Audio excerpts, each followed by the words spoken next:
তাহলে এমন রাষ্ট্র নেতা হয়েছি, রাষ্ট্র বসে ক্ষমতা দেখাইতে দেখাইতে অত্যন্ত কষ্ট দিতে দিতে মানুষদেরকে, ক্ষমতা দেখাতে দেখাতে মানুষদেরকে, আলেম ওলামাদেরকে বন্দী করে রেখেছি।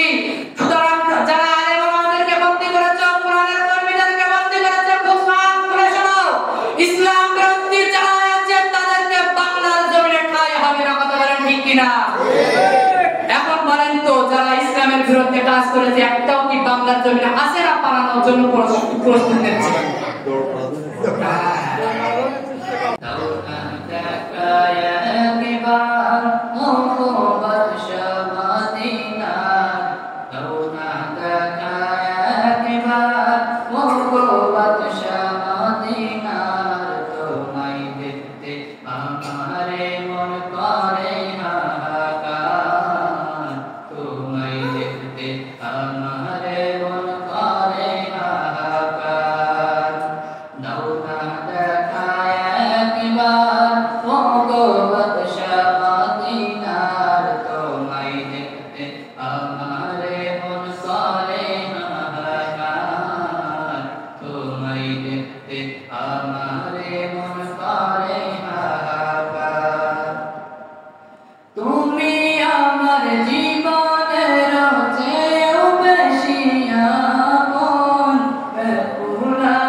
যে রব্বুল আলামিন সুন্দর একটি কোরআনের মজলিসে বসার তৌফিক দিয়েছেন, এজন্য সেই মাহবুবে ইলাহি দরবারে কালিমাতুর শুকর আদায় করছি আলহামদুলিল্লাহ।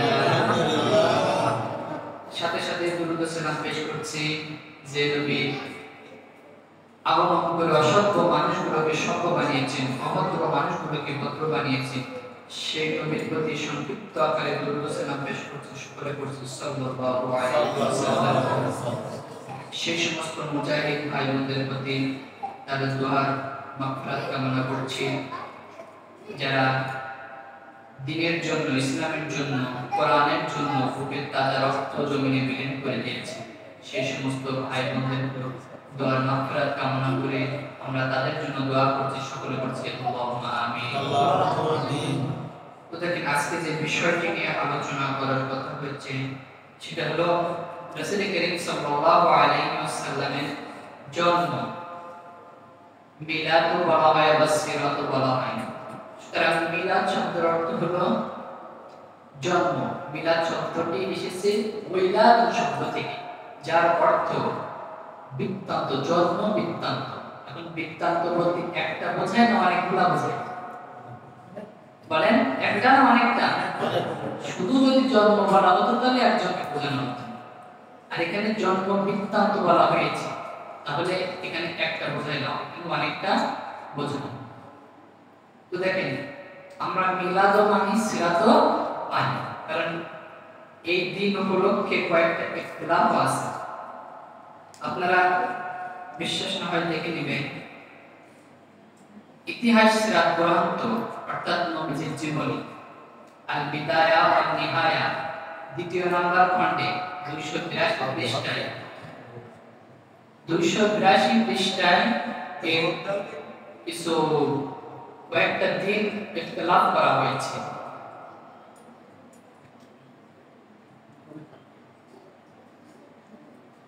এর কয়েকটি দিনে ইখতিলাফ করা হয়েছে, সেটা হলো রবিউল আউয়াল মাসের 2 তারিখে রাসূল করিম সাল্লাল্লাহু আলাইহি ওয়াসাল্লাম জন্মগ্রহণ করেছে। ইখতিলাফ কিন্তু হচ্ছে না যে এই দিনেই জন্মগ্রহণ করেছে, বুঝতে হবে। হাফেজ আল্লামা ইমামুদ্দিন ইবনে কাসিম রাহিমাহুল্লাহ তিনি এই আল বিদায়া ওয়ান নিহায়া দ্বিতীয় খণ্ডে 282 পৃষ্ঠায় 7 প্রতীক মত দিয়েছে। প্রথম নাম্বার হলো রবিউল আউয়াল মাসের 2 তারিখ, দ্বিতীয় নাম্বার হলো রবিউল আউয়াল মাসের 8 তারিখ, তৃতীয় নাম্বার হলো রবিউল আউয়াল মাসের 10 তারিখ, চতুর্থ নাম্বার রবিউল আউয়াল মাসের 12 তারিখ, অর্থাৎ যেটা আমরা ধরে থাকি 12 তারিখ, পঞ্চম নাম্বার রবিউল আউয়াল মাসের 17 তারিখ, ষষ্ঠ নাম্বার রবিউল আউয়াল মাসের 22 তারিখ, সপ্তম নাম্বার রবিউল রমাদান আল কারীমের 12 তারিখ। এই কয়েকটি মাস ইখতিলাফ করা হয়েছে, তার ভিতরে সকল মুফাসসির کرام, সকল ফুকাহে کرام, তারপরে সকল ফিকহবিদ যারা, হাদিস গবেষক যারা, তারা সকলে একটা মত দিয়েছে যে রাসূল করিম সাল্লাল্লাহু আলাইহি ওয়াসাল্লাম 12 তারিখে জন্মগ্রহণ করেছে তাদের মত অনুযায়ী, কিন্তু মত কিন্তু কারোটা নির্দিষ্ট না।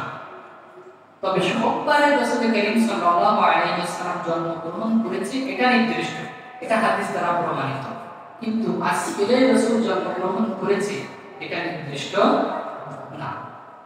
তো দেখেন, মানুষ জন্মানোর কতটুকু সময় লাগে? জোর 5-7 মিনিট, জোর 10 মিনিট, এর বেশি তো সময় লাগে। তো যদি প্রত্যেক বছরই আমাদের খাওয়া দাওয়া, জাসনে জুলুসি, তারপরে বিভিন্ন রকমের উৎসব করে এই দিনটাকে আমাদের পালন করতে হয়, তাহলে প্রত্যেক বছরে এই দিনে মায়ের পেট থেকে জন্ম নেওয়া লাগবে। আমি বোঝাতে পেরেছি? আবার আল্লাহ রাব্বুল আলামিন সূরা মাইদা 3 নম্বর আয়াতে বর্ণনা দিয়েছেন। তো জন্ম উপেক্ষা করে আমরা কিছু কোরআন হাদিসের কথা শুনবো এবং এই দিনে আমল কি সেটা করার চেষ্টা করব। আগে খাওয়া দাওয়া নিয়ে আমরা ব্যস্ত। খাওয়া দাওয়া করলে কি আমল হয়ে যায়? বলেন, খাওয়া দাওয়া করলে আমল হয়ে যায়? আমল করতে হলে রাসূল করিম সাল্লাল্লাহু আলাইহি ওয়াসাল্লাম যে আমলগুলো করেছে আমরা সেটা করব। যেমন সাহাবায়ে কেরাম রাসূল করিম সাল্লাল্লাহু আলাইহি ওয়াসাল্লামকে প্রশ্ন করে বলল, ইয়া রাসূলুল্লাহ, ইয়া হাবিবাল্লাহ, সুইলা আন ইয়াউমিল ইথনাইন, ওগো নবীজি, আপনি এই দিনে রোজা রাখেন কেন? আপনি এই দিনে যে রোজা রাখেন এর কারণ কি আপনি কি আমাদের বলবেন? আপনি এই রোজা রাখেন প্রত্যেক সোমবার এবং বৃহস্পতিবারে রোজা রাখেন, আবার প্রত্যেক মাসে 13, 14, 15 তারিখে আপনি রোজা রাখেন। সুতরাং আপনি যে এই দিনে আপনি রোজা রাখেন কেন আমাদেরকে বলতে হবে। নবী করিম সাল্লাল্লাহু আলাইহি ওয়াসাল্লাম তখন বলল, সাহাবীরা শোনো, এই দিনে আমি রোজা রাখি কোন কারণে? এই দিনে রোজা রাখার কারণ কি? তোমরা যদি শোনো তাহলে ওই আমলটা তোমরা করবা। সাহাবায়ে কেরাম বললেন, হ্যাঁ ইয়া রাসূলুল্লাহ, আমরা আমল করব। নবীজি তখন বললেন, ফিহি উলিদতু, এই দিনে আমি জন্মগ্রহণ করেছি বলে শুকরিয়া স্বরূপ, আল্লাহর শুকরিয়া স্বরূপ এই দিনে আমি রোজা রেখে আমার বার্থডে পালন করি। বলেন সুবহানাল্লাহ। তাহলে বোঝা গেল রোজা রেখে আমরা এই জন্মদিন পালন করব, জাসনে জুলুসি করব না। আগে খাওয়া দাওয়া নাই, আগে আল্লাহর ইবাদত করতে হবে, ঠিক কি না? ইবাদত যদি না হয় আল্লাহর কাছে আমরা হতে পারবো না। রাসূলের ভালোবাসার পাত্র যদি না হয় আমরা আল্লাহর ভালোবাসা হবে না। কারণ আল্লাহ বলেন, কুল ইন কুনতুম তুহিব্বুনাল্লাহ ফাত্তাবিউনি يحببكم ويغفر لكم ذنوبكم والله غفور رحيم। আল্লাহ বলছেন, নবী আপনি মানুষদেরকে এই কথা জানিয়ে দিন, যদি আল্লাহর ভালোবাসা পেতে চান তাহলে আপনি এই কথাগুলো মানুষকে জানিয়ে দিন। ও নবী আপনি মানুষের সামনে কথাগুলো প্রচার করে দিন, প্রসার করে দিন। ইন কুনতুম তুহিব্বুনাল্লাহ, তোমরা যদি আল্লাহর ভালোবাসা পেতে চাও, আল্লাহর নিকটবর্তী, আল্লাহর প্রিয় বান্দা হতে চাও, তাহলে কি করো? ফাত্তাবিউনি, রাসূলের অনুসরণ করো। যদি রাসূলের অনুসরণ করতে পারো, রাসূলের ইত্তেবা করতে পারো, অনুকরণ করতে পারো, তাহলে কিভাবে? শোনো, ফাত্তাবিউনি ইউহিব্বুকুমুল্লাহ, তোমরা আমার আল্লাহকে ভালোবাসা রাখবে না, বরং আমি আল্লাহ তোমাদেরকে ভালোবাসি। বুঝরে বলেন সুবহানাল্লাহ। এবার আল্লাহ বলছেন, ওয়া ইয়াগফির লাকুম যুনুবাকুম, শুধু আমি তোমাদেরকে ভালোবাসবো এমনটা নয়, ওয়া ইয়াগফির লাকুম যুনুবাকুম, আর তোমাদের যত গুনাহ থাকবে না কেন আমি আল্লাহ রাব্বুল আলামিন আল্লাহু গফুরুর রহিম, গফুরুর রহিম, আমি আল্লাহ পরম করুণাময় সিদ্ধার্থ, আমি আল্লাহ তোমাদের সকল গুনাহকে maaf করে দেব। বলেন সুবহানাল্লাহ। শুধু তাই না, আল্লাহ বলছেন maaf করে দিয়ে সেই জায়গাটাকে আমি আল্লাহ নেকি দিয়ে পরিপূর্ণ করে দেব। তাহলে আমার বাজারেরা, আজকে আমরা এই সমস্ত কাজের মধ্যে লিপ্ত আছি, খাওয়া দাওয়া নিয়ে আগে ব্যস্ত, আগে আমলের দিকে নাই। কারণ আল্লাহ কোরআনে বলছেন, ওয়া ইন লাম তাফআল ফামা বাল্লাগতা রিসালাতাহু, ও নবী আপনি যদি কোরআনের সঠিক ব্যাখ্যাগুলো মানুষের সামনে না বলেন, সঠিক কথাগুলো যদি মানুষের সামনে না বলেন, তাহলে আপনার রিসালাত নবুয়তে কিছু থাকবে না। তাহলে আয়াত থেকে বোঝা গেল, নবী হওয়ার পরে যদি আয়াতের সঠিক ব্যাখ্যা না করার কারণে, সঠিক দিনের কথা না বলার কারণে যদি নবীর রিসালাত নবুয়তে না থাকে, আমার মতো দুই টাকার মৌলবীর ঈমান থাকবে? ঈমান থাকবে না। ঈমান রাখতে হলে আল্লাহর প্রতি ভরসা রাখতে হবে। আল্লাহর প্রতি ভরসা যদি রাখা হয়, আল্লাহ রাব্বুল আলামিন ওই বান্দাকে আল্লাহ রাব্বুল আলামিন ঈমানের সহিত দুনিয়া থেকে বিদায় দিবে। জোরে বলুন সুবহানাল্লাহ। আবার আল্লাহ রাব্বুল আলামিন কোরআনুল কারীমের সূরা নিসার 178 নম্বর আয়াতে বলছেন, ইয়া আহলাল কিতাবি লা তাকুলু ফি দীনিকুম ওয়া লা তাকুলু আলাল্লাহ ওয়া লা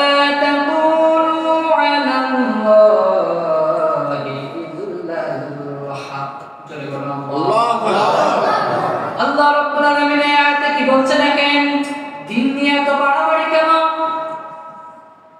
নবীজির জন্মদিন পালন করতে হবে, এত নিয়ে বাড়াবাড়ি কেন? খাওয়া দাওয়া করতে হবে, এরপরে তাসনি জুলুসি, তারপরে বিভিন্ন রকমের অনুষ্ঠান করতে হবে, এত এত বাড়াবাড়ি কেন? আল্লাহ কোরআনে বলছেন, ইয়া আহলাল কিতাব, হে আহলে কিতাবগণ। তারপরে আল্লাহ বলেন, লা তাগলু ফি দীনিকুম, তোমরা দ্বীনের ব্যাপারে বাড়াবাড়ি করো না, দ্বীনের মধ্যে নতুন নতুন কোন তত্ত্ব সৃষ্টি করে দিও না। তারপরে ওয়ালা তাকুলু আলাল্লাহি ইল্লাল হক, আল্লাহ বলেন যদি এই সত্যকে তোমরা গ্রহণ করে দাও তাহলে কিয়ামতের দিন যিনি আসামির কাঠগড়ায় দাঁড় করাবেন, জবান খুলে বলেন তিনি কে? আল্লাহ। তাহলে বোঝা গেল দ্বীনের ব্যাপারে ইখতিলাফ থাকলেও সেটাকে আমাদের মেনে নিতে হবে। আমরা বিভ্রান্ত সৃষ্টি করব না।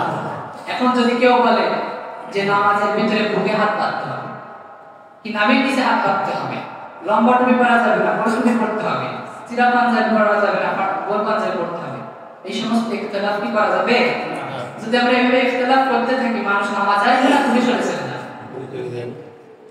দেখেন, হাত ছেড়ে দিয়েও নামাজ হয়, হাত পেতেও নামাজ হয়। যারা হাজার ওমরা করেছেন তারা তো কাবা শরীফে দেখেছেন, পা ফাঁকা করে তারপরে হাত ছেড়ে দিয়েও নামাজ হচ্ছে, তো তাদের নামাজ কি হয় না? না, আমাদের থেকে তারা ছোটখাটো ইমানদার, তালেবান লাইন আসে। এই সমস্ত ইখতিলাফ নেওয়া যাবে না। নামাজ পড়তে হবে, কেরাত আদায় করলো কি করলো না, এটা নিয়ে আমাদের ইখতিলাফ নেই। 5 ওয়াক্ত নামাজ যা আল্লাহ ফরজ করে দিয়েছে, এটা আমাদেরকে আগে পড়তেই হবে। তাহলে আমি যে কথা বলছিলাম, এই দিন উপেক্ষা করে আমাদেরকে রোজা রাখতে হবে। এখন অনেকে প্রশ্ন করে যে কয়টা রোজা রাখবো, আছে না? দেখেন, আপনি এই দিনে রোজা রাখলেন আল্লাহ শুকরিয়া স্বরূপ, অর্থাৎ নবীর জন্ম সূত্রে আপনি আল্লাহ শুকরিয়া করার জন্য এই দিনে রোজা রাখলেন। কিন্তু নবীজি প্রত্যেক মাসে 13, 14, 15 রোজা রাখতেন। এটাও আমাদের রাখার চেষ্টা করতে হবে, কারণ নফল ইবাদত যদি করতে হয় রাসূলকে আমাদের আঁকড়ে না ধরলে হবে? এবার আপনি বৃহস্পতিবারে রোজা রাখতে পারেন, সোমবারে রোজা রাখতে পারেন, তারপরে শুক্রবারের দিন বাদ করা হয়েছে। এজন্য হাদিসে বলা হয়েছে এই দিনটাও একটা ঈদের দিন বলা হয়েছে, এজন্য এই দিনে রোজা রাখাটাই ভালো। আমাদের মূল ঈদ কয়টা বলেন তো? দুইটা। রাসূল করিম সাল্লাল্লাহু আলাইহি ওয়াসাল্লাম বলেছেন যে মুসলমানদের জন্য দুটি উৎসব, একটা হলো ঈদুল ফিতর আর একটা ঈদুল আযহা। সুতরাং আমরা যদি এই দিনটাকে, যেমন আজকে জাসনে জুলুসি অনেকই স্লোগান আছে যে সকল ঈদের সেরা ঈদ ঈদে মিলাদুন নবী, আমরা অনেকেই শুনেছি, আমি নিজে পোস্টারেও পড়েছি। তো দেখেন, সকল ঈদের সেরা ঈদ যদি ঈদে মিলাদুন নবী হয়, তাহলে এই দিনের নামাজ কই গেল? ঈদের নামাজ কই? আলোচনা কি আপনারা বলছেন? সকল ঈদের সেরা ঈদ যদি এই ঈদে মিলাদুন নবী হয়, তাহলে নামাজ কই গেল? জুমার দিনটা ঈদের দিন বলা হয়েছে, আলাদা একটা নামাজ আছে, 2 রাকাত ফরজ নামাজ আছে, কিন্তু এই দিনে ঈদের নামাজ কই গেল? সুতরাং এই দিনটাকে আমরা আনন্দ করব, কিন্তু এইভাবে নয় যে ঈদ উপলক্ষে করে আমাদেরকে আনন্দ করতে হবে। আনন্দ করব যে রাসূল সাল্লাল্লাহু আলাইহি ওয়াসাল্লাম দুনিয়াতে এসেছে, আবার এই দিনে রাসূল সাল্লাল্লাহু আলাইহি ওয়াসাল্লাম দুনিয়া থেকে চলে গিয়েছেন, কিন্তু আমাদের নবী কিন্তু মৃত না, জীবিত। দেখেন, তাহলে আমি যে কথা বলছিলাম, রাসূল করিম সাল্লাল্লাহু আলাইহি ওয়াসাল্লাম যে আমলগুলো করেছে সেটা আমরা করার জন্য চেষ্টা করব।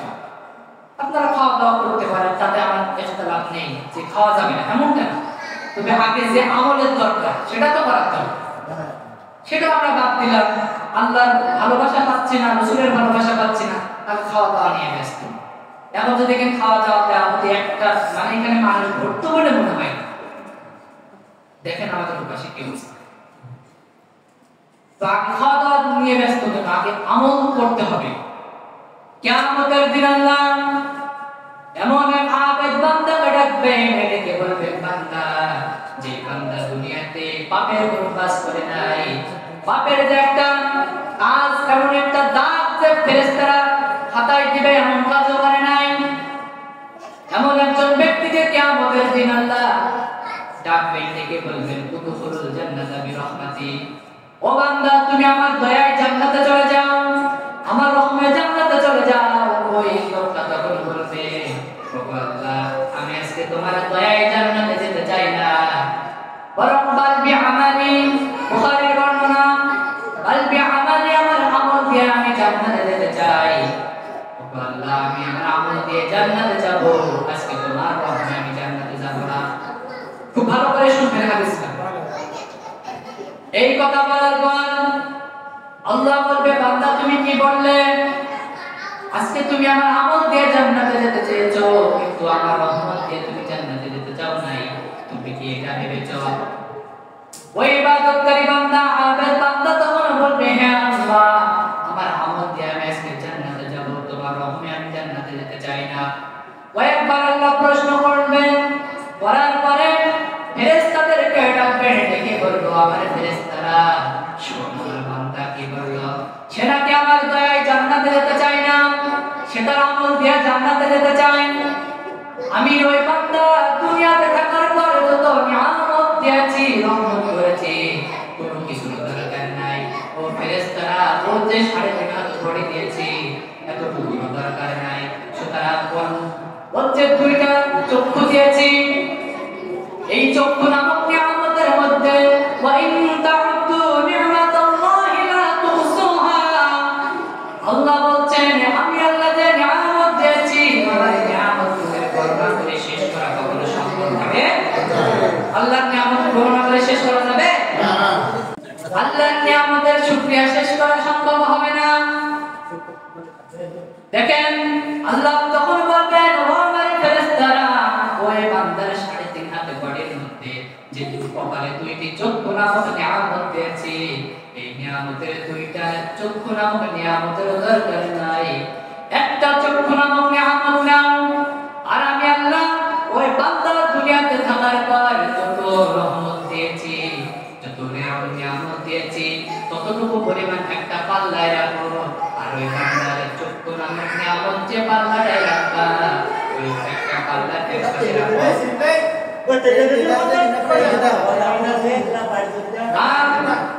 ওই বান্দার আমল কতটুকু হয়েছে, কারণ সে তো তার আমল দিয়ে জান্নাতে যেতে চায়, ওই আমলটুকু একটা পাল্লায় রাখো। আর আমার নিয়ামতের চক্ষু, একটা চক্ষু নামক নিয়ামত একটা পাল্লায় রাখো। পাল্লায় রেখে দেখো তো কার কতটুকু ভারী হয়। ফেরেশতারা আল্লাহর অর্ডার পান মাত্রই পাল্লা উচ্চ করে দেখবেন, এত নিয়ামত আল্লাহ দিয়েছেন, ছোট্ট একটা নিয়ামত চক্ষু নামক একটা চোখের নিয়ামতের পাল্লা আল্লাহর কাছে ভারী হয়ে যাবে। বলেন সুবহানাল্লাহ। তাহলে বোঝা গেল মানুষ আমল দিয়েও জান্নাতে যেতে পারবে না। নবীজি বলেছেন, মান নুকিশা উযিবা, কিয়ামতের দিন যখন বান্দার ধরা হবে, কারণ আল্লাহ ধরা তো অত্যন্ত কঠিন ধরা, আল্লাহ ধরা তো অত্যন্ত ভয়াবহ ধরা। আল্লাহ তখন বলবেন, লা ইন শাকারতুম লা আযীদান্নাকুম ওয়া লা ইন কাফারতুম ইন্না আযাবি লাশাদীদ।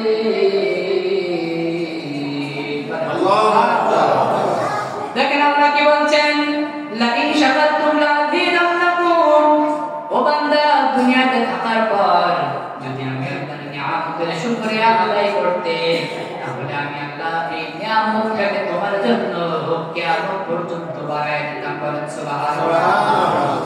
আর যদি এই নিয়ামতের শুকরিয়া আদায় না করো, তাহলে কি হবে? মনে রাখো, ইন্না আযাবি লাশাদীদ,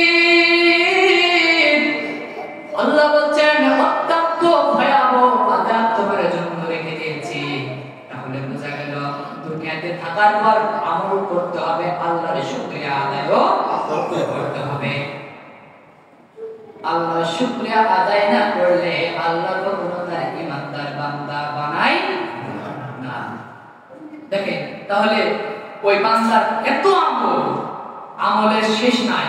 কিন্তু সেই বান্দা তার আমল দিয়ে জান্নাতে যেতে পেরেছে। দয়া লাগবে কার?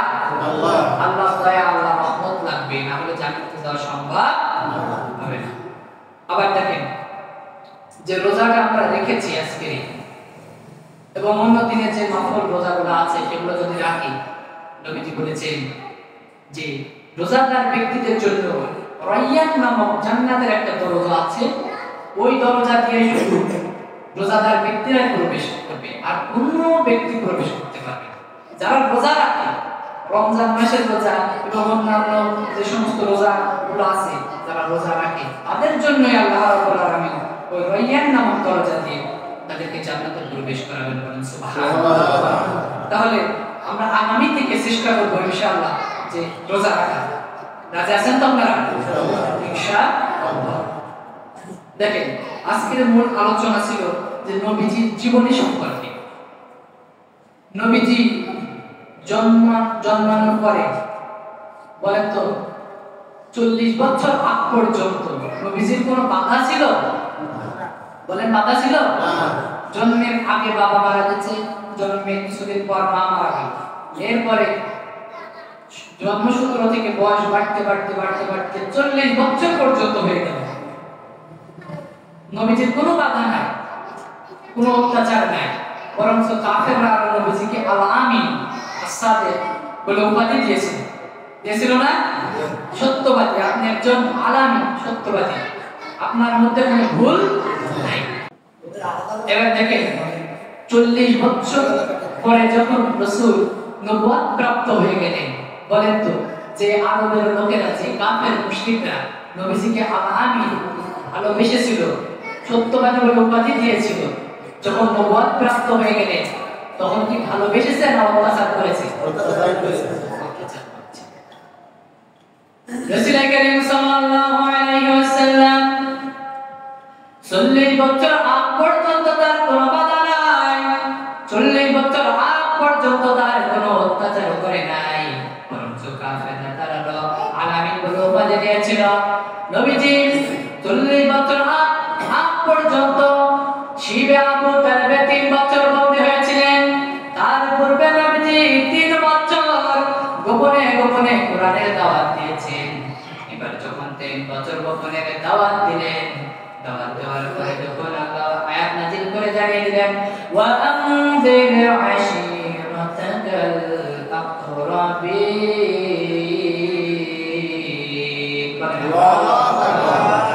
যখন আল্লাহ আয়াত নাযিল করে জানিয়ে দিল নবী আপনি আর গোপনে কতদিন দাওয়াত দিবেন, আর কতদিন গোপনে গোপনে দাওয়াত দিবেন, আপনি এবার প্রকাশ্যে দাওয়াত দেওয়া শুরু করেন। এবার আমার বাজারের একটু লক্ষ্য করে দেখেন, যখন নবীজি 3 বছর গোপনে দাওয়াত দিল, নবীজির কি কোনো বাধা ছিল? ছিল? 3 বছর পরে যখন আয়াত নাযিল করে জানিয়ে দিলেন ওয়া আনজিরনা আশীরাতাকাল আকরাবিন, নবী আপনি আর গোপনে দাওয়াত দিবেন না, আপনি এবার প্রকাশ্যে দাওয়াত দেওয়া শুরু করেন। এবার বলেন তো যখন প্রকাশ্যে দাওয়াত দেওয়া শুরু করলো, কাফের মুশরিকরা তাকে বাধা দিয়েছে কি নাই? এই অর্ডার পাওয়া মাত্রই নবীজি সাফা পাহাড়ে চলে গেলেন। যারা উমরা করেছেন তারা জানেন সাফা মারওয়া যদি সাই করা না হয় তার হজ হবে না, হবে না। সাফা পাহাড়ে চলে গেলেন, গিয়ে সাহাবী সহ অধিকাংশ কাফের সহ নবীজি ডাক দিলেন ওই পাহাড় থেকে, ইয়া সাফা, হুঁশিয়ার হও, সাবধান হও, পাহাড়বাসী তোমরা সাবধান হয়ে যাও। সকলকে একত্রিত করলো সেই সমাবেশে, অর্থাৎ যখন নবীজি ডাকলেন কাফের মুশরিক সহ সকলকে একত্রিত করলেন।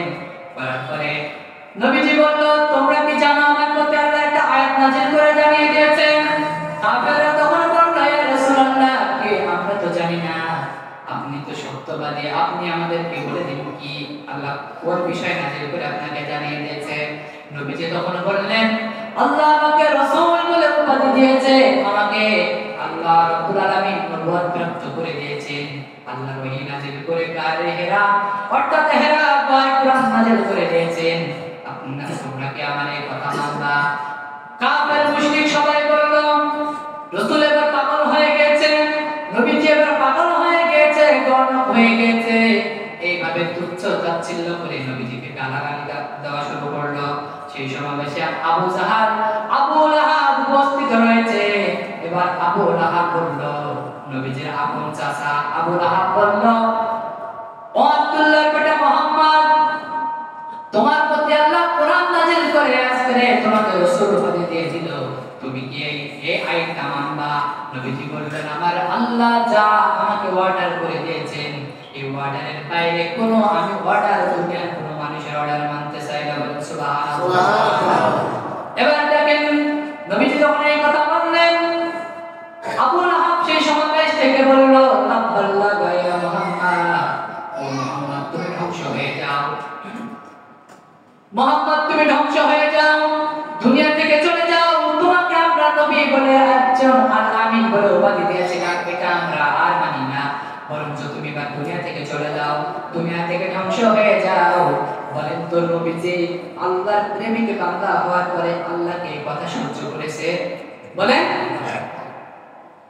এখন যদি আপনাদের কোন একটা সন্তানের যদি কেউ মারধর করে, গালিগালাজ করে, সেখানে যদি আপনি থাকেন, আপনি কি মেনে নেবেন? আপনার সন্তানের মারছে, গালিগালাজ করছে, মানবেন? মানবেন না। কিন্তু শুধু আপনাদের তো দুনিয়ার একটা ভালোবাসা, আর আল্লাহ এই নবীর ভালোবাসা দুনিয়াও রয়েছে, আখিরাতেও নবীজির ভালোবাসা পর্যন্ত পৌঁছায় দিয়েছে। আল্লাহ বললেন, নবীজি আপনি রাগ করবেন না আবু লাহাবের কথায়, আপনি রাগান্বিত হবেন না, কারণ তারা তো কাফের, তারা তো এই কথা আপনাকে বলতেই পারে। সুতরাং আমি আয়াত নাযিল করে জানিয়ে দিচ্ছি, তোমার প্রতি তারা অত্যাচার করছে, এটা আমি আল্লাহ বরদাস্ত করি না। এই সময় আল্লাহ রাব্বুল আলামিন সূরা লাহাব নাযিল করে জানিয়ে দিলেন, তাব্বাত ইয়াদা আবি লাহাবি ওয়া তাব, মা আগনা আনহু মালুহু ওয়া মা কাসাব, সায়াসলা নারান যাতা লাহাবি ওয়া ইমরাআতুহু হাম্মালাতাল হাতাব, ফি জিদিহা হাবলুম মিন মাসাদ। বলেন, আল্লাহ আয়াত নাযিল করে জানিয়ে দিল, আমার ভালোবাসার বন্ধু তুমি তার প্রতি অত্যাচার করবা, তাকে দুনিয়া থেকে বিদায় হওয়ার অর্ডার করে দিবা, আমি আল্লাহ এটা মানতে পারি না।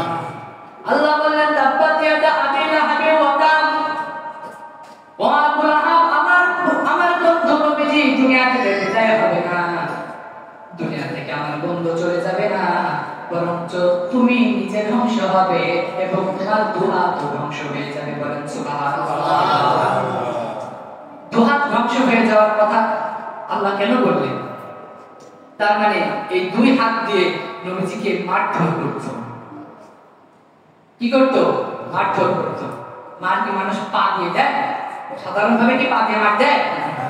হাত দিয়ে আগে দেয়, কিন্তু যখন আর না পেরে ওঠে হাত, তখন পা দেওয়া শুরু করে। আল্লাহ সহ্য করলেন না নবীজির অত্যাচার। আল্লাহ আয়াত নাযিল করে জানিয়ে দিল, আবু লাহাব তুমি যে নবীজিকে ধ্বংস হওয়ার কথা বললে, আমার নবী ধ্বংস হবে না, বরঞ্চ তুমি নিজেই দুনিয়া থেকে ধ্বংস হয়ে যাবে। বলেন সুবহানাল্লাহ। তাহলে এবার বলেন তো, নবীজি এই দুনিয়াতে ইসলাম আনতে গিয়ে কষ্ট করেছে না শান্তিতে থেকেছে? কষ্ট করেছে। 40 বছর পর্যন্ত নবীজি কোনো কষ্ট দেয়নি কাফেররা, বরঞ্চ কাফেররা অফার দিয়েছে যে মুহাম্মদ তুমি দ্বীনের দাওয়াত বন্ধ করো, যদি বন্ধ করতে পারো এই মক্কার সুন্দরী নারী আছে, সেই সুন্দরী নারীদের মধ্যে তোমার একটা নারী দেব, বাড়ি দেব, গাড়ি দেব, বিভিন্ন রকমের অফার দেওয়া শুরু করলো। নবীজি বললেন, কাফের তোমাদের কথা আমি মানি না, কারণ আমার আল্লাহ আমাকে যে অর্ডার করেছে সেই অর্ডারের বাইরে কোনো কাজ করব না। দেখেন তাহলে আমার নবীজি কত কষ্ট সহ্য করেছে। তায়েফের ময়দানে নবীজিকে মারতে মারতে রক্তাক্ত করে দেওয়া হলো, এরপরেও তায়েফ বাসীদের কাছে কি নবীজি মাথা নত করেছে না আল্লাহর প্রতি ভরসা রেখেছে? দেখেন সেই নবীর জীবনী থেকে আমি 10টি পয়েন্ট বলবো, বৈশিষ্ট্য বলবো। 1 নম্বরে আমরা নবীজির উম্মত হওয়া সত্ত্বে আমাদের কি কি করা দরকার, নবীজি কেমন আদর্শের একজন ব্যক্তি ছিলেন, সেই বিষয় নিয়ে আমি আপনাদের সামনে 10টি পয়েন্ট আলোচনা করার জন্য ইচ্ছা করছি। আমাদের তৌফিক দেয় এই 10টি পয়েন্টের উপরে আলোচনা করব ইনশাআল্লাহ। দেখেন, এক নম্বরে নবী ছিল খুব লজ্জাশীল, খুব লজ্জাশীল। কারণ নবীজি এত পরিমাণ লজ্জাশীল ছিলেন। বুখারীর বর্ণনা 9 নম্বর হাদিস, সহিহ বুখারীর 9 নম্বর হাদিস। আবার এই হাদিসটা মুসলিম এবং আহমদের মধ্যে বর্ণিত হয়েছে। হাদিস বর্ণনাকারী সাহাবীর নাম হচ্ছেন আবু হুরায়রা রাদিয়াল্লাহু তাআলা আনহু। আন আবি হুরায়রা রাদিয়াল্লাহু তাআলা আনহু আনিন নবী সাল্লাল্লাহু আলাইহি ওয়াসাল্লাম আনিন নবী সাল্লাল্লাহু আলাইহি ওয়াসাল্লাম قال قال الإيمان إيمان بضع وستون شعبة والحياء شعبة من الإيمان। নবীজি বলছেন ঈমানের 60 এর অধিক আছে। ঈমান রাখতে হবে কেমন করে? আল হায়াউ শুবাতুম মিনাল ঈমান, কারণ লজ্জাশীলতা হলো ঈমানের অঙ্গ। এই হাদিসে নবীজি বলছেন যে লজ্জাশীলতার 60 অধিক বৈশিষ্ট্য আছে, 60 অধিক গুণ আছে, কিন্তু তার মধ্যে একটা হলো ওয়াল হায়াউ শুবাতুম মিনাল ঈমান, লজ্জা করা। লজ্জা করতে হবে বেশি বেশি। মানুষের সামনে যা তা বলে কথা বলবেন, এটা করা যাবে না। জবানের হক আদায় করতে হবে।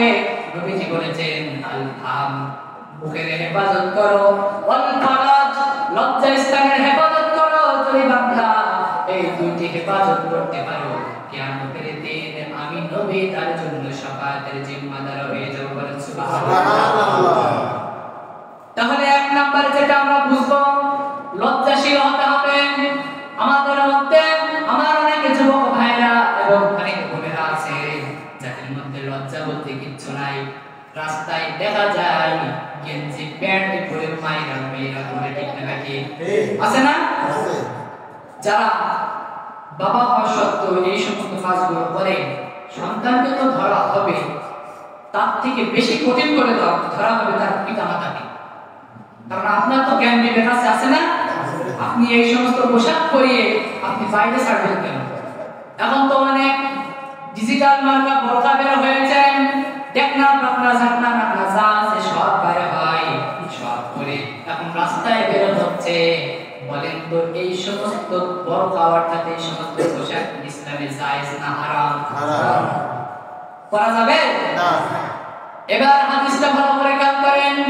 নবীজির দুধমা হালিমাতুস সাদিয়া তিনি বলছেন, নবীজি ক্ষুধা লাগলে, নবীজি যখন খিদা লাগতো তিনি কখনো কান্না করতেন না, বরঞ্চ নবীজি আরো হাসতেন, আনন্দ সূত্রে খেলা করতেন। কিন্তু নবীজির সতর থেকে যদি একটু কাপড় সরে যেত, যদি নবীজির সতর থেকে ফরজপত্রা থেকে একটু কাপড় সরে যেত, তাহলে নবীজি আর কখনো স্থির ভাবে থাকতেন না, তখন নবীজি কান্না করা শুরু করে দিতেন। তার মানে বোঝা গেল লজ্জাশীলতা ছিলেন নবীজি। নবীজির যখন কাপড় একটু উপরে উঠে যেত, সদর থেকে কাপড় যখন সরে যেত, নবীজির সাথে সাথে কান্না শুরু করে দিতেন। আবার যখন নবীজির দুধমা হালিমাতুস সাদিয়া যখন ওই কাপড়টা ঠিক করে দিতেন, তখন তার কান্না বন্ধ করে দিতেন। বলেন সুবহানাল্লাহ। আর আমাদের মা বোনেরা, আমার যুবক ভাইরা একটু ভালো করে খেয়াল করেন যারা আছো ওখানে, কারণ তোমাদের ফরজ পর্দা হলো নাভি থেকে হাঁটুর নিচ পর্যন্ত। পর্দা নাই, হাঁটুর উপরে প্যান্ট গেছে, তারপরে প্যান্টে কত রকম ডিজাইন আছে না নাই? আছে না? এই সমস্ত প্যান্ট পরা জায়েজ না হারাম? হারাম। পর্দার মধ্যে যেটা জায়েজ নাই সেটা সম্পূর্ণরূপে হারাম। কারণ হারাম জিনিস যখন হালালে পরিণত করা হয়, নবীজি বলেছেন সেই সমাজে কিয়ামত অতি দ্রুত চলে আসার সম্ভাবনা থাকে। তাহলে এক নম্বর পয়েন্টে যেটা বুঝলাম, নবীজি ছিলেন অত্যন্ত লজ্জাশীল। লজ্জাশীলতা হলো ঈমানের অঙ্গ। কোরআনুল কারীমের 48 নম্বর সূরা, সূরা ফাতিহার 4 নম্বর আয়াতের প্রথম অংশে আল্লাহ বলছেন, শোনো ঈমানটা কেমন করে রক্ষা করতে হয়। হুয়াল্লাযী আনজালাস সাকিনাতা ফি কুলুবিল মুমিনিনা লিয়াযদাদু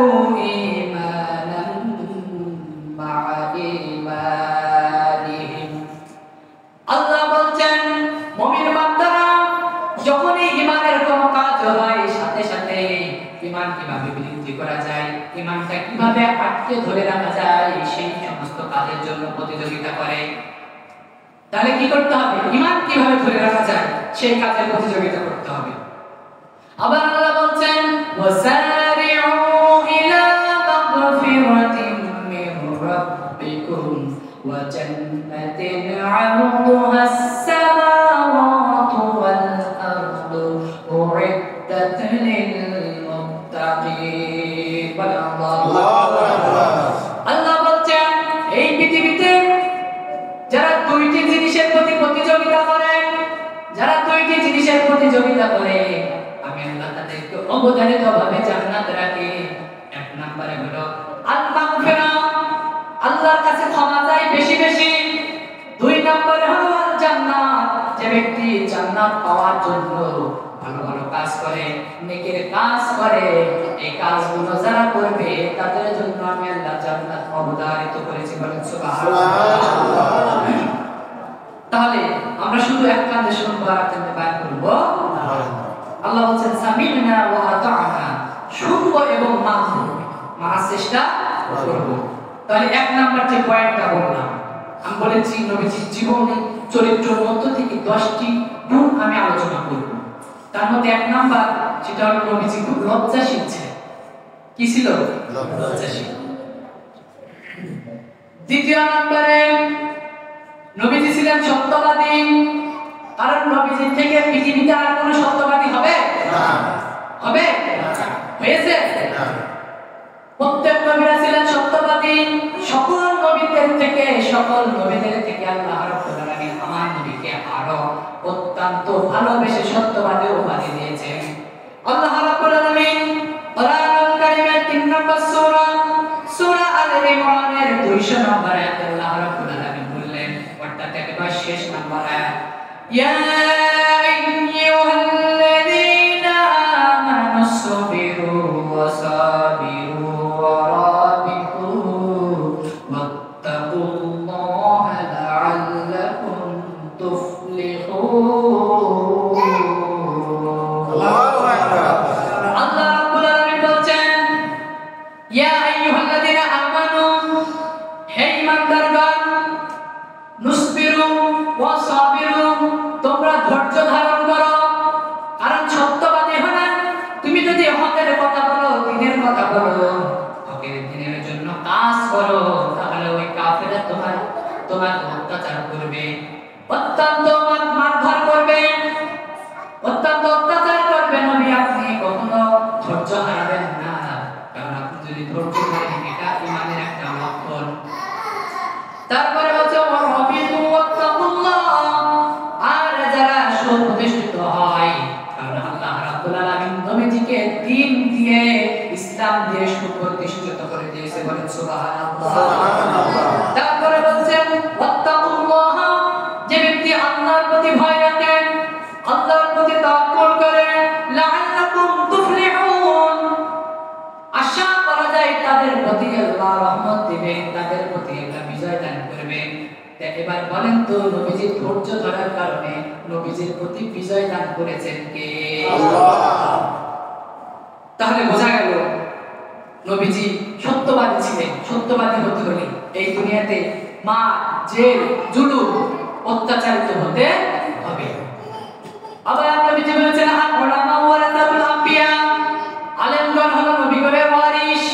যারা এই নবীর কথাগুলো বলবে, কোরআনের সঠিক ব্যাখ্যাগুলো দুনিয়াতে করবে, তাদেরকে কি করা হবে? নবীজি বলছেন আদ-দুনিয়া সিজনুল মুমিনি ওয়া জান্নাতুল কাফির, দুনিয়াটা মুমিন বান্দার জন্য হবে জেলখানা, আর কাফেরদের জন্য হবে বালাখানা। তার মানে তারা ইচ্ছা মতো ঘুরে বেড়াবে, বুক ফুলিয়ে ঘুরে বেড়াবে। যেমন করে দেখেছি ইসলাম বিদ্বেষী যারা পরিমাণের মতো 5টা মহিলা জেল থেকে বের হয় হাতে মেহেদি দিয়ে, আর জাতির শ্রেষ্ঠ সন্তান আলেম ওলামাগুলো বের হওয়ার জন্য কোনো জামিন হয় না। ঠিক কি না? ওলামাদের যদি ভালো না বাসে, নবীজির উত্তরসূরি হওয়ার কোনো সম্ভব আছে? না। নবীজি বলেছেন আশ-শাফিউল মুশাফফা, কিয়ামতের দিন যদি তোমরা আমার শাফাআত পেতে চাও, তাহলে আল উলামা ওয়ারাসাতুল আম্বিয়া, আলেমদেরকে ভালোবাসো। কারণ এই জাতির শ্রেষ্ঠ সন্তান আলেমরাই হলো নবীগণের ওয়ারিস। তাহলে 2 নাম্বার যে পয়েন্টটা বুঝলাম সেটা হলো সত্যবাদী। সত্যবাদী হতে হলে অত্যাচারিত হতে হয়। 3 নাম্বার যেটা, নবীজি ছিলেন একজন আমানতদার। কি ছিল? আমানতদার। দেখেন কাফেররা নবীজির কাছে আমানত রাখে নাই। যখন নবুয়ত প্রাপ্ত না হন, কোরআন নাযিল না হয়, তার আগে কত কাফের মুশরিক নবীজির কাছে আমানত রেখেছে। আর আমাদের একজন যদি কেউ 5 টাকা মানে একদিনের জন্য দেয়, 5 সেকেন্ডও লাগে না, এটার মধ্যে চলে যায়। ঠিক না? এবার দেখেন আপনারা যে ভোট দেন, ভোটটাও আমানত। ওটা কার? আল্লাহ। এখন আপনারা প্রশ্ন করতে পারেন, ভোট যদি আমানত হয় তাহলে কাকে ভোট দিব?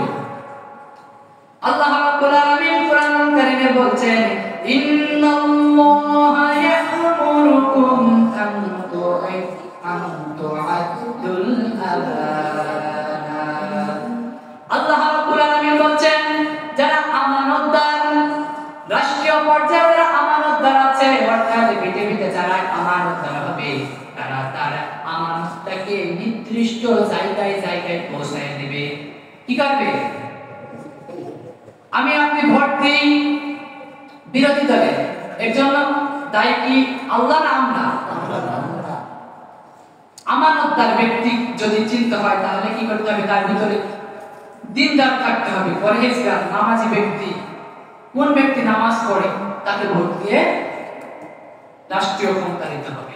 আমি আপনি ভোট দিচ্ছি যাকে, তার কাছে যদি একটা রাস্তার জন্য টাকা দেওয়া হয়, ঢাকার কেন্দ্র থেকে যখন টাকা পৌঁছানো হয়, আস্তে আস্তে দেখা যায় যশোর পার হয়ে ঢাকার মধ্যে ঢুকে যায়।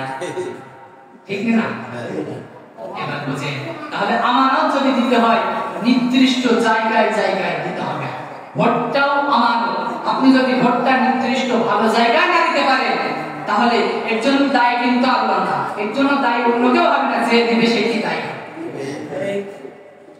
এবার দেখেন নবীজি কেমন আমানতদার ছিলেন।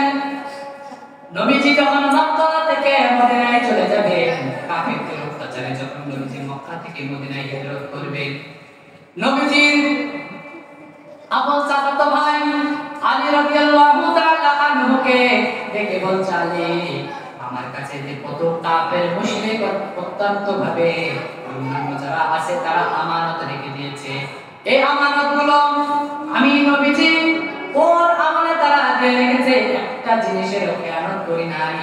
আজকে আমি এই কাফেরদের অত্যাচারে আল্লাহ অর্ডার করেছে আমাকে মক্কা থেকে মদিনায় চলে যেতে হবে। এই আমানতগুলো আমি তোমার কাছে রেখে যাচ্ছি। দরখাস্তগুলো কি কি বিষয়ের দরখাস্ত, কোন কোন মাল ছিল, সব বিষয়ের দরখাস্ত আলী রাদিয়াল্লাহু তাআলা আনহুর কাছে দিয়ে নবীজি মক্কা থেকে মদিনায় চলে গেলেন।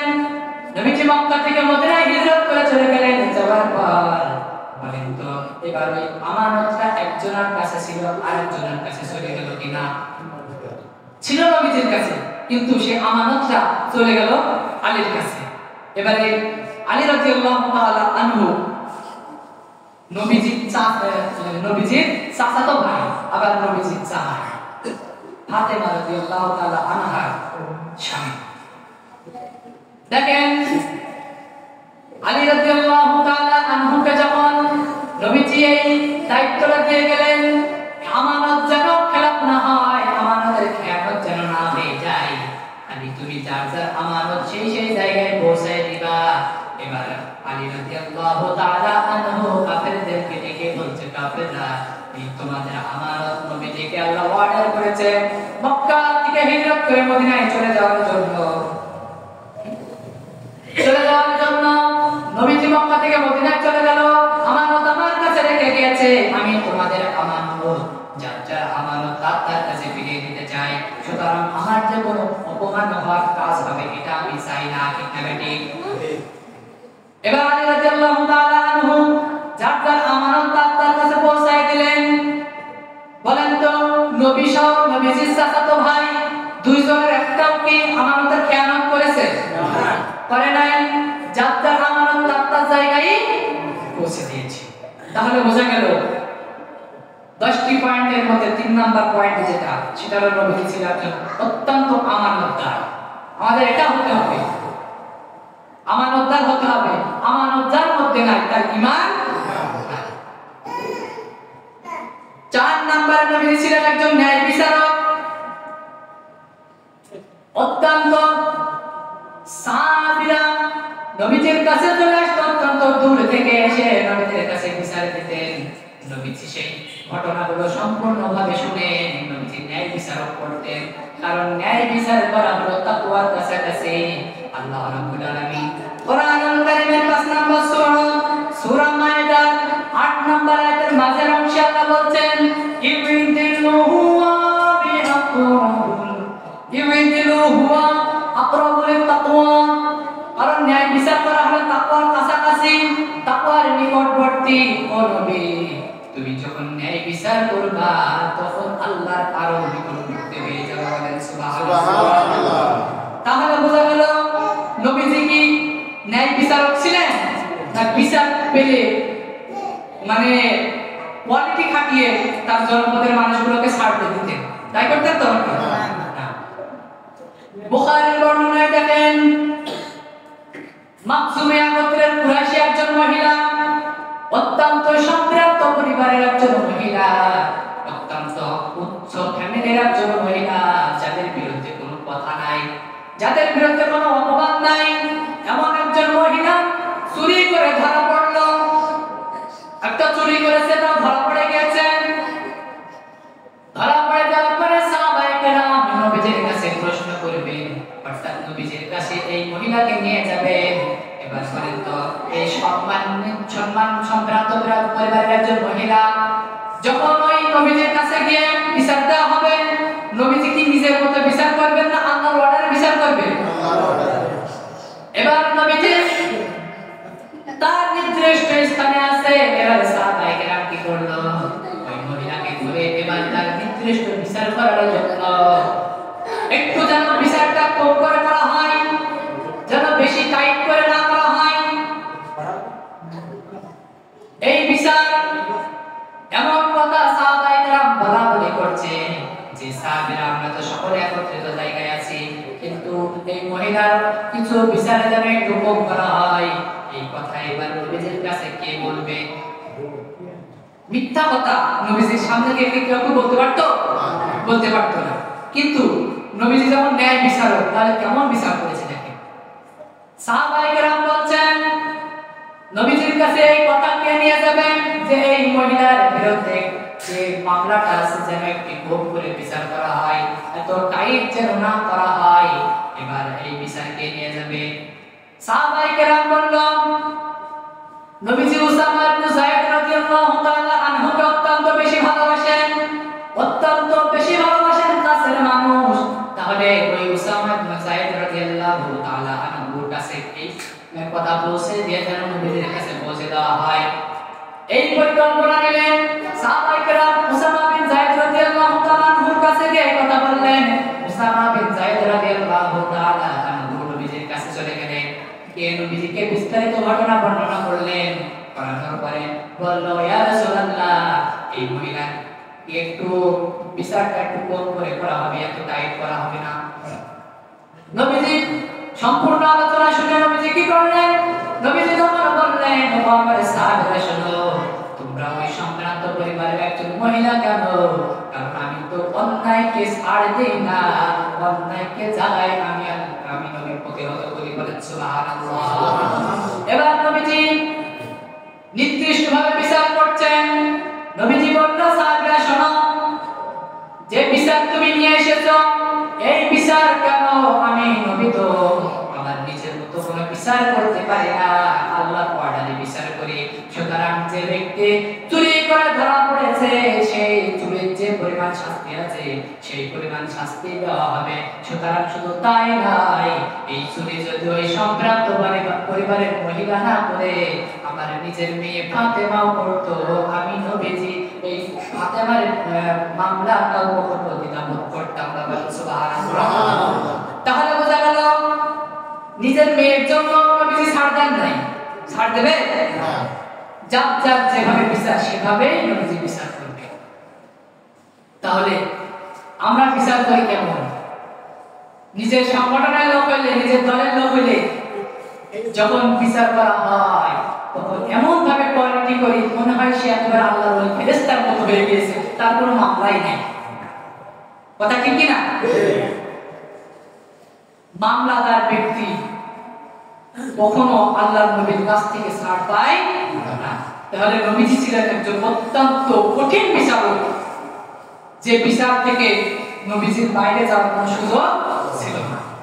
ওই মহিলা ইচ্ছা করলে সাহাবায়ে কেরাম তো মহিলাটাকে ছেড়ে দিতে পারতো না, কিন্তু নবীজির কাছে বিচার দিয়ে গেলেন এজন্য যে যে ভুল একবার হয়েছে বারবার যেন সে ভুল আর না হয়।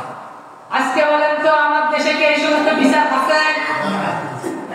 এই সমস্ত চোরের বিচার যদি হতো, আল্লাহর কোরআন শপথ করে বলছি, এই সমস্ত চোরের বিচার যদি হতো, রডের বদলে বাঁশ দেয় এমন চোরের বিচার যদি হতো, এমন চোরের নির্দিষ্টভাবে বিচার যদি হতো, তাকে যেমন টেনে টেনে সোজা করা দরকার হয়, যেমন ভাবে এই বিচারগুলো সোজা হয়ে যেত। ঠিক না বেটি? বেটাটা বেটা রড যদি বিভিন্ন কোয়ালিটির ক্ষেত্রে সোজা করা হয় না, ঘরবাড়ি করতে হলে সোজা করতে হয়, যদি এভাবে সোজা করা হতো এই সমস্ত বিচার করতে, তাহলে কোরআনের আয়াতের বিরুদ্ধে বিচার হতো না, কোরআনের আয়াত সঙ্গিনী বিচার হতো, সঙ্গিনী বিচার হতো। তো সম্মানিত বাজারের আমরা দেখেন এই সমস্ত বিচারগুলো করা যাবে না। আপনার কাছে বিচার নিয়ে আসছে, রাস্তায় রডের বদলে বাঁশ দেয়, যেমন করে আমাদের হাটখোলার ব্রিজে মাঠে ঢুকাইছিল, আপনারা তো শুনেছেন। বিচার কি এমন হওয়া দরকার ছিল? নবীজির মতো বিচার হওয়া দরকার ছিল, একজনও ছাড় পেতেন না।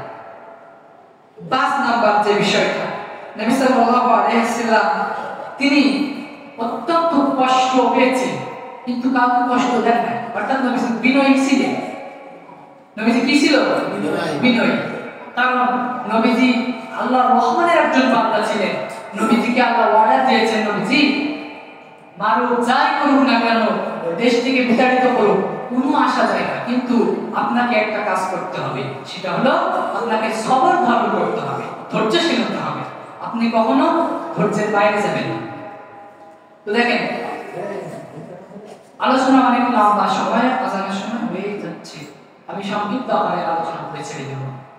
5 নাম্বার যেটা ছিল, নবীজিকে তায়েফের ময়দানে, উহুদের ময়দানে মুতার প্রান্তরে অত্যন্ত আঘাত দেওয়া হয়েছে, কষ্ট দেওয়া হয়েছে, কিন্তু নবীজি কি তাদেরকে আঘাত করেছে না সবর ধারণ করেছে?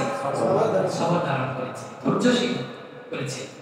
একদিন নবীজি মক্কায় কাবা শরীফের পাশে নামাজ আদায় করছেন। মক্কায় থাকাকালীন অবস্থায় নবীজি কাবা শরীফের পাশে নামাজ আদায় করছেন। একজন কাফের এসে নবীজির গলায় গামছা পেঁচিয়ে এবার চারিদিকে ঘোরাচ্ছে, নবীজিকে চারিদিকে টেনে হেঁচড়ে নিয়ে বেড়াচ্ছেন। নবীজি আল্লাহর প্রতি ভরসা রেখেছেন, কারণ আল্লাহর প্রতি ভরসা রাখলে আল্লাহ সকলকে বিজয় দান করেন। আল্লাহ বলেন আলাইসাল্লাহু কাফির আব্দা, ও বান্দা আমি আল্লাহর প্রতি ভরসা করো, আমি আল্লাহ তোমাদের বিজয় দান করব। নবীজিকে এইভাবে করে অত্যন্ত কষ্ট দেওয়া হচ্ছে, ওই কাফের অত্যন্ত ভাবে টানাটানি করছে, নবীজির গা থেকে চামড়া উঠে গিয়েছে। এবার ওমর রাদিয়াল্লাহু তাআলা আনহু এই ঘটনা দেখলেন, আলোচনার মাধ্যমে একটা কাজ হয়, ঠিক কি না? ওমর তুমি আমাকে ছাড়িয়ে দিয়েছো, আমি খুশি না, কিন্তু ওই কাফেররা যে আমাকে অত্যাচার করেছে, আমি তো তাদের বিরুদ্ধে কোনো কাজ করব না, আমি হব বিনয়ী। ওমর রাদিয়াল্লাহু তাআলা আনহু তখন বললেন, আপনি বিনয়ী ঠিক আছে, কিন্তু আপনি যদি আমাকে একটু অর্ডার করেন, এই কাফেরদেরকে আমি ওমর মেরে মেরে ধ্বংস করে দিতে পারি। অর্থাৎ যে কাফেরগুলো আছে, ওমর বলেন তো ওমর গরম মেজাজ ছিল না নরম মেজাজি ছিল? যাকে অর্থ পৃথিবীর শাসনকর্তা বলা হয়, অর্থ পৃথিবীর শাসনকর্তা ছিলেন ওমর রাদিয়াল্লাহু তাআলা আনহু। এবার নবীজিকে বললেন, ইয়া রাসূলুল্লাহ, ইয়া হাবিবাল্লাহ, আপনি কি আমাকে একটু আদেশ করবেন ওই কাফেরটাকে হত্যা করবার জন্য? নবীজি বলল, ওমর ধীর হও, ঠান্ডা হও, ওরা আমাকে অত্যাচার করেছে, কিন্তু আমি নবী হলাম বিনয়ী, আমি নবী হলাম সবর ধারণকারী, তাকে অত্যাচার করব না, কারণ তাকে যদি অত্যাচার করা হয় তাহলে তার প্রতিশোধ নেওয়া হয়ে যাবে। সুতরাং না না, এইভাবে অত্যাচার করব না। সে আমাকে করেছে, কিন্তু আমি আল্লাহর কাছে তওবা করি আর আল্লাহর কাছে মাফ চাই, আর আল্লাহর কাছে এর জন্য দোয়া করি যদি তার কোনো হেদায়েত থাকে হেদায়েত দি, আর যদি না হেদায়েত থাকে আল্লাহ তাকে জমিন থেকে ধ্বংস করে দিই। বলেন সুবহানাল্লাহ। তাহলে অত্যাচারিত হইলেও বিনয়ী হতে হবে। ইমানদার যারা হয় তারা কখনো মানুষকে অত্যাচার করে না। তিনটি কারণে মানুষকে হত্যা করা জায়েজ আছে। সেটা হলো আল কতলুন নাস, যে ব্যক্তি মানুষকে হত্যা করবে, হত্যার বদলে হত্যা। বলেন তো এবার আমার দেশের প্রধানমন্ত্রী যে হত্যাগুলো করেছে এর জন্য দায়ী কে হবে? কে হবে? যে করেছে সে, আর যে করিয়েছে, যাদের মাধ্যমে করিয়েছে তারা। হত্যার বদলে যদি হত্যা করতে হয় তাহলে একে হত্যা করা লাগবে কিনা? লাগবে না? লাগবে। 2 নাম্বার তাইয়ুবুজ জিনা, যে ব্যক্তি জিনা করবে, জিনা করার যে পরিমাণ শাস্তি আছে সেই শাস্তি দেওয়া লাগবে, শাস্তি দিয়ে হত্যা করতে হবে। 3 নম্বরে আল ইসলাম ও মুরতাদ, অর্থাৎ ইসলাম দল থেকে বের হয়ে ইসলাম ত্যাগ করেছে এমন ব্যক্তিকে হত্যা করার আদেশ করেছেন মুহাম্মদ সাল্লাল্লাহু আলাইহি ওয়াসাল্লাম। এই তিনটি কারণে মানুষকে হত্যা করা জায়েজ আছে, আর বাকি কোনো কারণে হত্যা করা যাবে না। 6 নাম্বার, রাসূল করিম সাল্লাল্লাহু আলাইহি ওয়াসাল্লাম ছিলেন একজন আদর্শবান স্বামী। আমরা তো অনেকে স্বামী আছে যারা অত্যন্ত আদর্শবান, তাই তো নাকি? তাই তো? স্ত্রীর যদি একটু দুপুরবেলা ভাত রান্না করতে দেরি হয়েছে, মার তো শেষ নেই, আরো কত প্রকারের অত্যাচার যা আছে করে রাখছেন। এবার কাজ করেন যারা স্ত্রীকে অত্যাচার করেন, নবীজি কেমন আদর্শবান একজন স্বামী ছিলেন দেখেন। নবীজি একদিন সফর শেষ করে এসে যাচ্ছে, উম্মুল মুমিনিন আয়েশা রাদিয়াল্লাহু তাআলা আনহা রান্নার জন্য তরকারি কাটছেন, রান্নার কার্যক্রম করছেন। নবীজি আম্মা আয়েশা রাদিয়াল্লাহু তাআলা আনহাকে বলল, ও আয়েশা, আজকে তোমার রান্না কি এখন পরিপূর্ণ হয় নাই? আয়েশা রাদিয়াল্লাহু তাআলা আনহা বললেন, না ইয়া রাসূলুল্লাহ, আমি রান্নার কাজ এখনো পরিপূর্ণ করতে পারি নাই, তাহলে আমি এখন কি করব? আপনি তো চলে এসেছেন বাসাতে, আমি কি আপনার খেদমত করব না রান্নার দিকে আগত হব? নবীজি তখন বলল, আয়েশা, আমার আগে খেদমত করে এখন লাগবে না, কারণ আমি সফর শেষ করে এসেছি, তাতেও আমি খুশি না, তাকেও তখন আমি কষ্ট দ্বিধাবোধ করি না, কারণ তুমি যে কাজ করছো এই কাজে আমি তোমার জন্য শামিল হব, তোমার তরকারি কেটে দেব, তোমার কাজে আমি অংশগ্রহণ করে তোমাকে একটু স্বস্তি দিব। তার মানে বোঝা গেল নবীজি একজন আদর্শবান স্বামী ছিল, কখনো তাদের স্ত্রীদের প্রতি জুলুম করেছে? বলেন, জুলুম করেছে? জুলুম করে না। আদর্শবান হতে হবে। আপনি এত গরম হবেন কেন? বিনয়ী হতে হবে আপনাকে। বিনয়ী যদি না হন সেই সংসারে আপনার কোনো শান্তি থাকবে না। এটা নবীজির ওয়াদা। 7 নম্বরে যেটা, নবীজি ছিলেন একজন আদর্শবান পিতা।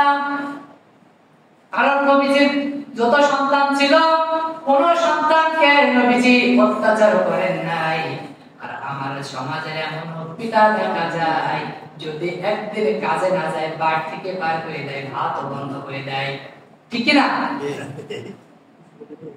হ্যাঁ, কষ্ট দিয়ে সন্তানদেরকে মানুষ করতে হবে। নবীজি বলেছে তোমরা কষ্ট দিয়ে দিয়ে সন্তানদেরকে মানুষ করো, তাহলে তারা বুঝবে যে অর্থ উপার্জন করা কতটুকু কষ্টকর।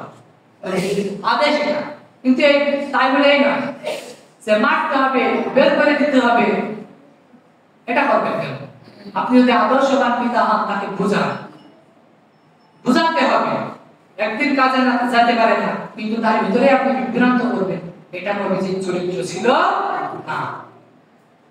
দেখেন নবীজি অধিকাংশ হাদিসের বর্ণনা, নবীজি যেখানে যেতেন সেখান থেকে এসে চেষ্টা করলেন নবীজি ফাতেমা রাদিয়াল্লাহু তাআলা আনহাকে তার সেবা করে আসার জন্য। কারণ নবীজি একজন আদর্শবান পিতা ছিলেন, তার যে হক তাকে নবীজি ফাতেমা রাদিয়াল্লাহু তাআলা আনহাকে বিয়ে দিয়ে দিল। কিন্তু নবীজি কখনো অত্যাচার করে নাই যে তোমার বিয়ে দিয়ে দিয়েছি কিন্তু তোমার বাড়িতে যাও না, এমনটা। আমাদের মধ্যে এখানে আছে কিনা আমি জানি না, 2টা 3টা 4টে বউ আছে মানুষের, আছে না? আচ্ছা, কিন্তু একটা স্ত্রী যদি চলে যায়, তার যে সন্তান আছে, সন্তানটা আপনি যদি জন্ম দিয়ে থাকেন, তাহলে আপনার যে হক আছে সে হক পরিপূর্ণতা আদায় করা লাগবে। কারণ আপনি যদি সেই হক আদায় করলেন না, সন্তানের হক আদায় করলেন না, আপনি কিসের পিতা? কিয়ামতের দিন তো আপনার নির্যাতনী মামলার আসামি কাট করে দাও করা হবে। কারণ নবীজি বলেছেন মাননুকিশা উদ্দিবা, কিয়ামতের দিন যাকে ধরা হবে সে আর ছাড় পাবে না। তাহলে আদর্শবান পিতাদের চরিত্র কখনো এমন হয় না। সন্তানের হক আদায় করতে হবে, পিতামাতার হক আদায় করতে হবে, যার যে হক যেভাবে আছে সেভাবে আদায় করতে হবে। নবীজি যেখান থেকে আসতেন চেষ্টা করতেন ফাতেমা রাদিয়াল্লাহু তাআলা আনহার সাথে একটু দেখা করে আসতে, অন্তত তার যেন একটু ভালোবাসা দিতে পারে, মুখের কথাও যেন ভালোবাসা দিতে পারে, এমন পিতা ছিলেন। 8 নাম্বার যেটা, নবীজি একজন ছিলেন আদর্শবান নানা। আদর্শবান নানা, আপনারা যারা নানা হয়েছে, কেমন নানা হওয়ার দরকার দেখেন। নবীজি নামাজে যখন সেজদায় যেতেন, নামাজে যেতেন, হাসান হুসাইন দুইজন নবীজি কাঁধে উঠতো, ধুলা বহন করতো না? করতো। কিন্তু বলেন তো, নবীজি কি নিজের নাতি নাতনিকে, তারপরে যারা পুতা পুতি যারা আছে তাদের কি মাইতর করেছে? মাইতর করেছে? করে না। তাহলে আদর্শবান নানা হতে হবে। নানা হতে হলে আপনার মধ্যে কোনো অহংকার থাকা যাবে না। ওই সন্তানে এসে তাইকে আপনাকে মেনে নিতে হবে। তারপরে 9 নাম্বার, নবীজি ছিলেন একজন আদর্শবান রাজনৈতিক নেতা। আমরাও নেতা হই, নেতার স্লোগান বেশ ভালোই দিই, কিন্তু ভোটের সময় যখন আসে, মানে ওরা জনগণকে খুঁজতে খুঁজতে ছাইডের নিচেই ঘরে হয়ে যায়। কিন্তু যখন ভোট শেষ হয়ে যায়, পাস হয়ে যায়, তখন ওদের খুঁজতে খুঁজতে জনগণের ছাইডের নিচে শেষ হয়ে যায়। ঠিক কি না? দেখেন কেমন নেতা ছিলেন নবীজি। নবীজি খেয়ে না খেয়ে দিন প্রচারের কাজে জীবন ফিরিয়ে দিয়েছে। কোন সাহাবী খেয়ে আছে না খেয়ে আছে খোঁজ নিয়ে বেরিয়েছে। আর আপনি এমন নেতা, মাসের পর মাস খাওয়া হয় না, অসুস্থতা অবস্থা, কিন্তু কোনোদিন দেখতেও আসে না, তার খোঁজ খবর নেয় না। ঠিক কিনা? নেতা হয়েছেন আপনি আবার। কারণ এই নেতাদেরকে নবীজি বলেছে উত্তম চরিত্র নেতারা কিয়ামতের দিন যে 7 শ্রেণীর মানুষ স্থান পাবে। বুখারীর বর্ণনা 1423 নম্বর হাদিস। 7 শ্রেণীর মানুষ স্থান পাবে, তার মধ্যে একজন হবে আল ইমামুল আদিল, ন্যায়পরায়ণ শাসক, ন্যায়পরায়ণ নেতা। ইমাম মানে নেতা। এমন একজন ব্যক্তি কিয়ামতের দিন আরশে নিচে ছায়া পাবে। আর আমি আপনি যে নেতা হয়েছি, ছায়াতে দূরের কথা, আর যারা প্রজা আছে নেতা, এরা তো কোন পর্যন্ত যাবে আল্লাহ ভালো জানে। 10 নম্বরে সর্বশেষ যে পয়েন্টটা, নবী করিম সাল্লাল্লাহু আলাইহি ওয়াসাল্লাম ছিলেন একজন আদর্শবান রাষ্ট্রনেতা। কারণ রাষ্ট্রের সম্পদ কোনদিন লুটপাট করে নাই, যার যেভাবে দরকার সেভাবে দিয়েছে, এবং যেভাবে যে পর্যন্ত করার দরকার, যে কাজ যেভাবে করার দরকার সেভাবেই নবীজি কাজ করেছে। রাষ্ট্রে বসে মক্কা থেকে মদিনার রাষ্ট্র পরিচালনা করেছে। আর আমি আপনি যে রাষ্ট্র পরিচালনা করি, রাষ্ট্রে বসে ভবন থেকে ঘরে ধরো জেলখানায় ধরো, নবীজি আদেশ দিয়েছে, তাই তো নাকি? এটা দিয়েছে না। রাষ্ট্রে বসে কিসের এত অহংকার? এত অহংকার করে আমাদের কোনো লাভ আছে? দেখেন কুরআনে লোকমানের নামে একটা সূরা আছে না, লোকমান হাকিম। এটি কিন্তু নবীও ছিল না, রাসূলও ছিল না। তিনি একজন অত্যন্ত জ্ঞানী, হিকমতওয়ালা ব্যক্তি ছিলেন। তিনি তার সন্তানকে 10টি কাজের উপদেশ দিয়েছেন। ওই সূরার মধ্যে বর্ণিত করা হয়েছে। 10টি কাজের উপদেশ দেওয়া হয়েছে। তার মধ্যে একটা হলো যে আমার সন্তান শোনো, কোনো মানুষের সাথে অহংকার করবে না, দেমাগ দেখাবা না, কারণ দেমাগ দেখানো ব্যক্তি আল্লাহর জান্নাতে প্রবেশ করবে না। তাহলে এমন রাষ্ট্র নেতা হয়েছি, রাষ্ট্র বসে ক্ষমতা দেখাইতে দেখাইতে অত্যন্ত কষ্ট দিতে দিতে মানুষদেরকে, ক্ষমতা দেখাতে দেখাতে মানুষদেরকে, আলেম ওলামাদেরকে বন্দী করে রেখেছি। সুতরাং যারা আলেম ওলামাদেরকে বন্দী করেছে, কোরআনের কর্মীদেরকে বন্দী করেছে, খুব কান খুলে শোনো, ইসলাম বিরোধী যারা আছে তাদেরকে বাংলার জমিনে ঠাঁই হবে না। কথা বলেন ঠিক কিনা? এখন বলেন তো, যারা ইসলামের বিরুদ্ধে কাজ করেছে একটাও কি বাংলার জমিনে আছে না পালানোর জন্য প্রস্তুত নিচ্ছে? তাহলে আমি বলছিলাম নবীজি 10টি গুণ নিয়ে আমি আলোচনা করব। নবীজি কেমন আদর্শবান ছিলেন, কেমন আদর্শবান রাষ্ট্রনেতা ছিলেন। দেখে আমি আপনি দেশ থেকে চলে যাচ্ছি, আর নবীজি আল্লাহর অর্ডার পাওয়া মোতাবেক গিয়েছে, কিন্তু তার আগে কি গিয়েছে? যাই নাই। দেশে রাষ্ট্রে বসতে হলে আপনাকে কোরআন আইন মোতাবেক চলতে হবে। কোরআন যেভাবে চলতে বলে সেভাবে চলতে হবে। যদি সেভাবে চলা হয়, আমি আপনি কি সেই রাষ্ট্র নেতাকে কি মারবো? বলেন মারবো? মারবো না। কিন্তু যারা ইসলাম বিদ্বেষী যারা আছে তাদেরকে আল্লাহ রাব্বুল আলামিন কোনো জায়গায় ঠাঁই দেয় না। ঠিক কি না? যেমন কোরআনের বাকি আল্লামা সাঈদী একটা কথা বলেছিলেন যে এমন এক সময় আসবে বাংলার জমিনে 12 কোটি মুসলমান যদি গাছের গোড়া ধরে নাড়া দেয় তাহলে দিল্লি গিয়ে পড়বে, ইন্দ্রের দত্তও খুঁজে পাবে না। ঠিক কি না? এমন অবস্থা হয় নাই? সে নির্দিষ্ট সে আলেমের কথা, কোরআনের বাকির কথা ঠিকই হয়ে গেছে, শেষ পর্যন্ত দিল্লি গিয়ে পড়তে হয়েছে। ঠিক কি না? আবার অনেকে আছে দরবেশ হওয়ার পরে তারা যখন পড়েছে একেবারে চাষা, মুখে তো দাঁড়িয়ে নেই, বরঞ্চ আরো কলার পাতায় জায়গা হচ্ছে না। আপনারা তো দেখেছেন, ঠিক না? কলার পাতায় জায়গা হচ্ছে না। তো দেখেন ইসলাম বিদ্বেষীদেরকে আল্লাহ এইভাবে ধ্বংস করে দেয়। ইসলাম বিরুদ্ধে যারা কাজ করে আল্লাহ তাদেরকে কখনো ছাড় দেন না। আজ হোক কাল হোক তাদেরকে একদিন হইলেও ধরে।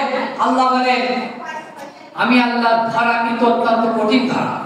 আমি আল্লাহ যাকে ধরি তাকে ছাড়ি না। ইন্না বাচ্চা রাব্বিকা লাশাদীদ, আমি আল্লাহ ধরা অত্যন্ত কঠিন ধরা। সুতরাং সম্মানিত বাজারের আমার আলোচনার সময় শেষ, নামাজের সময় চলে আসছে, আজানের সময় হয়ে যাচ্ছে। আলোচনা আমি এখানে শেষ করব।